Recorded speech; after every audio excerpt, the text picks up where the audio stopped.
Merry Christmas, everyone! Courtney McCaskill here, and today I've decided to try my hand at a little historical cooking. I'm going to be making a Regency Christmas pudding. Christmas pudding.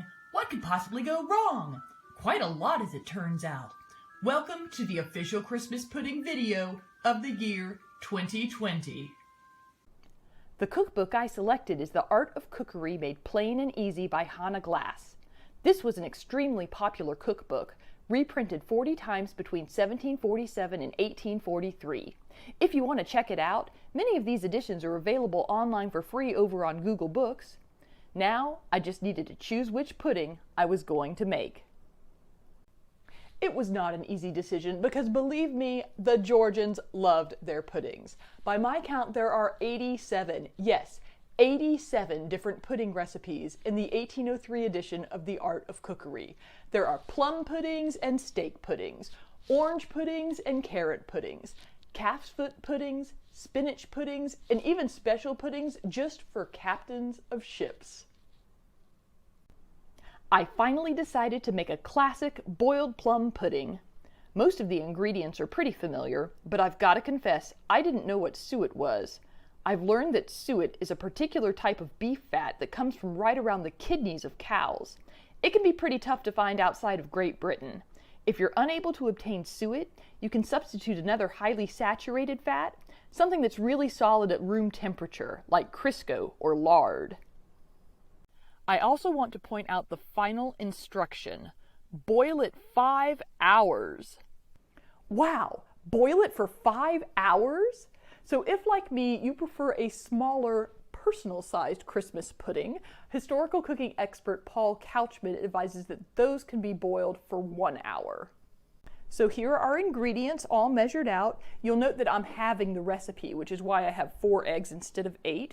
We have our fruit, our raisins and currants, our milk and flour, our spices, including our fresh nutmeg, and then the suet or lard. They suggest you cut it into tiny pieces. One easy way to do that, if you put it in the freezer for about 45 minutes, you could actually grate it. There's one ingredient I don't have here, and that's sugar. This recipe doesn't call for any sugar at all. Now, out of those 87 pudding recipes, some of them do call for sugar, but the amounts tend to be pretty modest, maybe around 2 ounces. So since I have my recipe, I went ahead and measured out 1 ounce of sugar just so you could see what that looks like. Not very much at all, and very different from a lot of modern dessert recipes that might call for 2 cups of sugar. Okay, let's mix it up. This was the moment I discovered that making a cooking video is not as easy as it looks.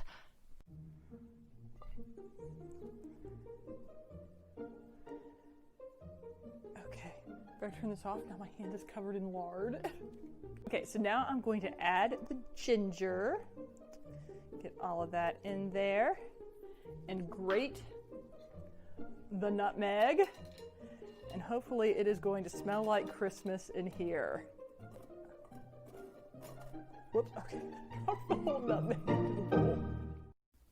Little did I know that the real disaster was still to come.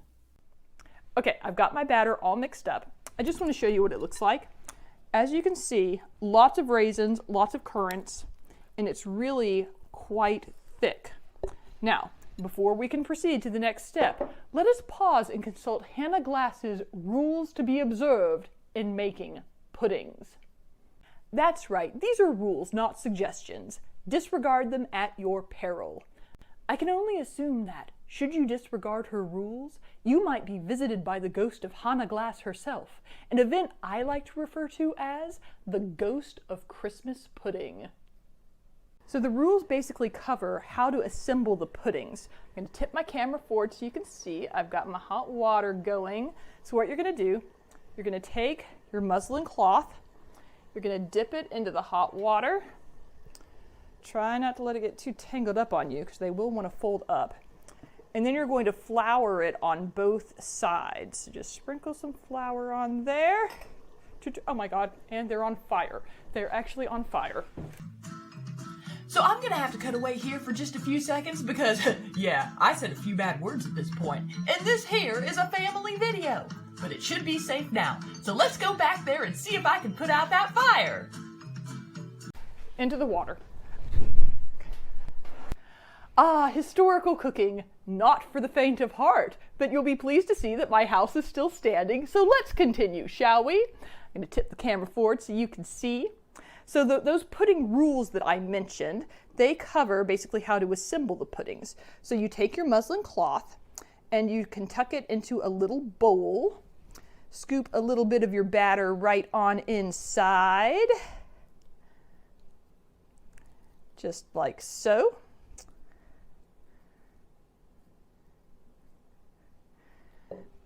And one thing to note is that the rules suggest if you're making these smaller puddings, you might want to place them inside either wooden or china bowls inside the boiling water, just to kind of hold them together a little bit better. So I don't have any wooden or china bowls I quite feel confident boiling, so I am going to be using these extremely historically accurate silicone egg poaching cups. And there we are. Okay, my water's starting to boil, so I'm going to put these in and see how they do.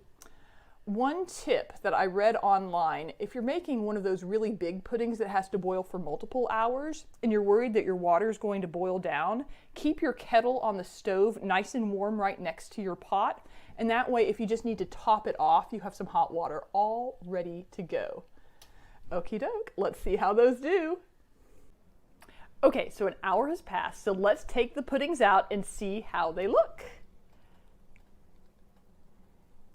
Here comes one. Let that drip just a little bit. And onto the drying rack. Well, that certainly was an adventure, but now it's time for my reward. Now I get to experience the taste of Christmas.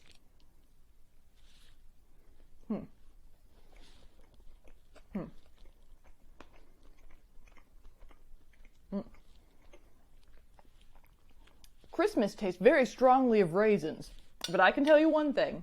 If you've had the kind of day that I've had, Christmas pudding pairs well with absolutely anything you have on hand. Merry Christmas, my friends.